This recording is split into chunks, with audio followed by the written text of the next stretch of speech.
going on, folks? It is Diecastbuffet here again, and welcome back to another NASCAR Diecast review. Today we have, yes, a Wrangler paint scheme, but no, it's not driven by Earnhardt. What? Yep, it's a race win from the Texas All-Star race when Ryan Blaney had to literally hold on for the win, and I mean literally hold on to his window net after getting screwed by the caution to win that race. So, without further ado, let's go ahead and check it out. Here we go, fellas. Right out of the good old box and brand new.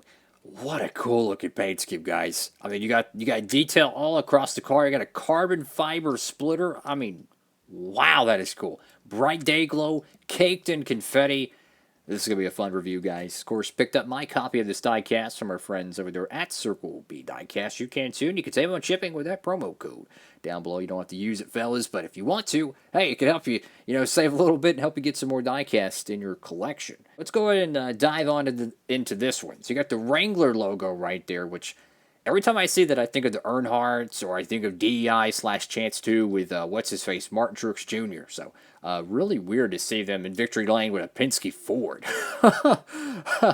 I got Blaney right there in the front windshield. It's a shame we couldn't get confetti on these windshields, man. It really does.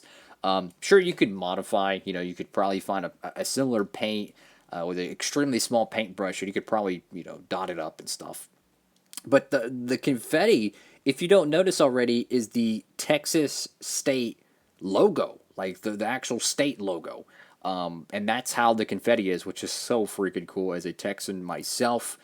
They did this for a number of years now, even I think it's at least 2019, because that's how Kevin Harvick's Texas win was. If you got Pennzoil, Ford, love this front end here. So the top of the splitter has this carbon fiber, I guess you could call it the cornrow effect. You can see the little stripes in it. Very, very nice. The bottom is solid black, right? But the top has that, carbon fiber texture. On the edges, you have the little white splitter, I guess you could call them, colors.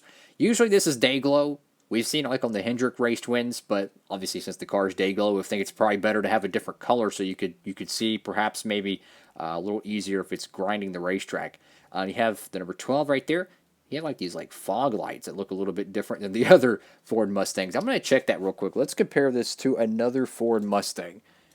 Do they actually look that different? No, they don't. I think I'm just tripping, y'all. I think I'm just tripping. Because for some reason, they look so different. Obviously, the front grille piece, very, very detailed. Love that. Got Sunoco.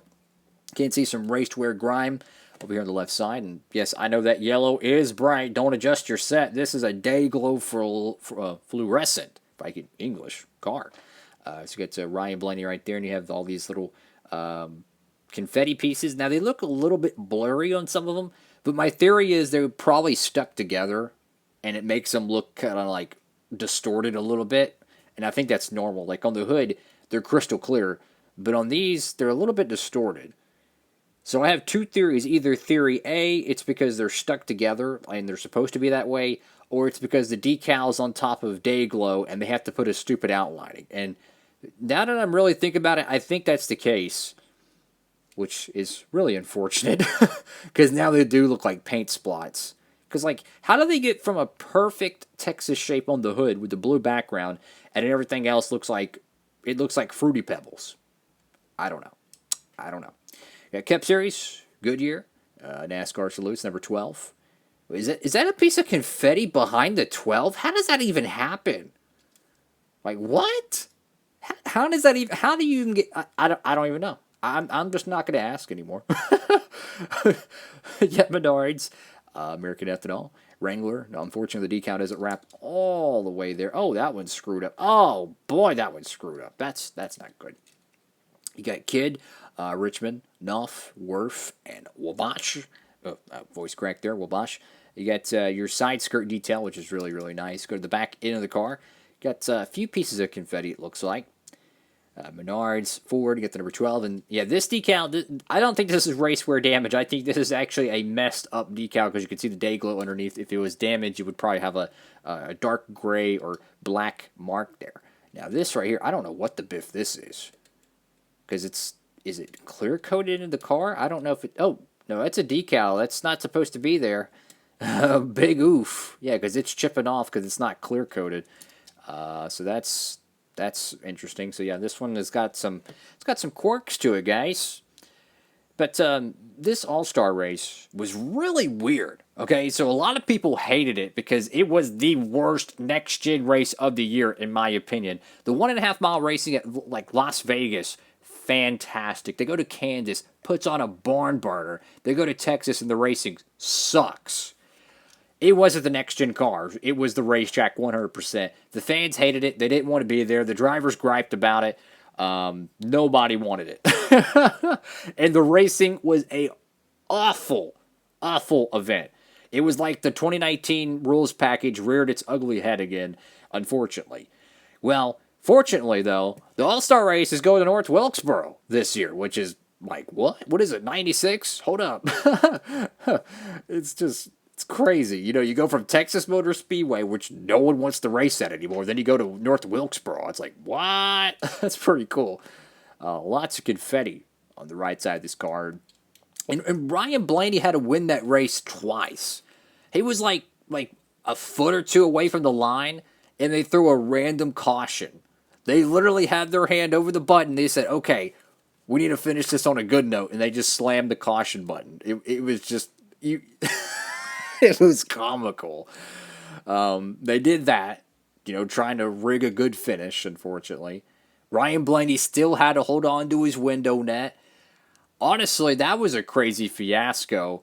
I don't know why there's like, is it pieces of decal or something on my hand? I don't know. Oh, it's probably that side piece we scrubbed off. But I don't know why they didn't allow Ryan Blaney just to come down pit road and just fix the window net. Like, that should be in the rule book. Like, if your window net malfunctions, you should not expect the driver to hold onto the steering wheel of a 700, 600 horsepower race car or whatever with one hand. But you figured they would have just brought him down pit road. It'd have been done with it. It would have been a controversy or nothing. And instead they didn't do it. And if there was one event you would kind of bend the rules for something like that, something that's completely unexpected, it would be the All-Star race, which had no championship point implications. I mean, sure, you had the technology and advancement of learning how to get better at these race cars, X, Y, and Z, but you can't prepare for everything. And this is one little interesting thing I just seen on the deck lid. Check this out. Out of all the logos, the number one logo that is like purely readable is the Jack Links logo, which is the only logo that matters to me because I'm a carnivore, guys. I don't know about y'all, I'm a carnivore. I love me some beef jerky. But you got the Maytag logo there and a whole bunch of other ones you can't see underneath the Fruity Pebbles, so that's pretty cool. So, my honest opinion of this race win diecast, I mean, obviously, I love to see race wins. That's what I want. I want race wins for every cup race, right? But this one, they kind of dropped the ball on a little bit. And the reason why I say this is, I'll zoom in here. You can look at the confetti on the hood here. Look how crisp and sharp and like easily you can see it. Like you can tell that's a state shape of Texas. And then look at it on the roof. It looks like paint splots. And the reason why is from when I'm trying to Sherlock Holmes this, if you will. Look right here where my right thumb is. You can see the decals of the confetti on top of the black 12 is easily noticeable. But as soon as it goes on the day glow, it's not. And I think the reason why is the decals that are over the day glow itself, they have an outlining. You can see right here with the Kid logo and this little Menards stripe, it has a goofy outlining to it. Same thing on the Goodyear logo. Well, that outlining is essentially what's around these confetti pieces, and it's giving off that blurted, distorted kind of look. In other words, cutting corners. So I'm very glad they made this because it's such a weird, event in NASCAR history that I think a lot of people are going to laugh about years from now. But I can't stand when they do this little outlining on the day glow pieces. And you know darn well they could do it and fix it because the other logos are not affected, right? Like the Knopf logo, perfectly there. Richmond, Wabash, X, Y, and Z. But it's only the confetti pieces. I don't know. Maybe it's because whatever they use for their color ink or something, it requires it. Who freaking knows? But my point is that I'm extremely grateful that they made it. Extremely grateful that I have the diecast. But there are some quirks they could have improved with this race to win build. But regardless, if you love confetti, This is an awesome diecast. It has got a whole bunch of confetti. It's a unique Ryan Blaney paint scheme, which he only wins in unique paint scheme. Like, his paint schemes that he wins in are so random. It's so random. Like Chase Elliott, he won all 5 of his paint scheme, or all 5 of his races with the Napa paint scheme. But for Ryan Blaney, he wins in the Wrangler car, right? Or he wins in the Dent Wizard car in 2019. Or he wins in the other Talladega race in 2020 with it was a Menards car, but it had a different hood logo with it. Or he wins in the body armor car at Atlanta. Then he won in Daytona in the body armor car. He's getting all the sponsors well represented in the sport. But that's all for now, fellas. What do y'all think about this car? Highly recommend picking it up, especially for all you Blaney fans. But it really does remind me of 2007 when nearly every 1/64 scale had a raced win replica of it. And for the first time since 07, that's what it feels like. Because in 2022, there are so many raced wins. And I'll finish the video on this. This is just a few examples. Darlington Spring 400 race win, Joey Logano. First ever Atlanta Super Speedway win, William Byron. Oh, by the way, they're making the summer version of this because Chase Elliott won it. Spring Martinsville win, William Byron. Fontana, Daytona, dual race, Clash. I mean, are they making the Gateway win too? Oh my goodness! I mean, you have all the Chase Elliott wins except for his Pocono win, right?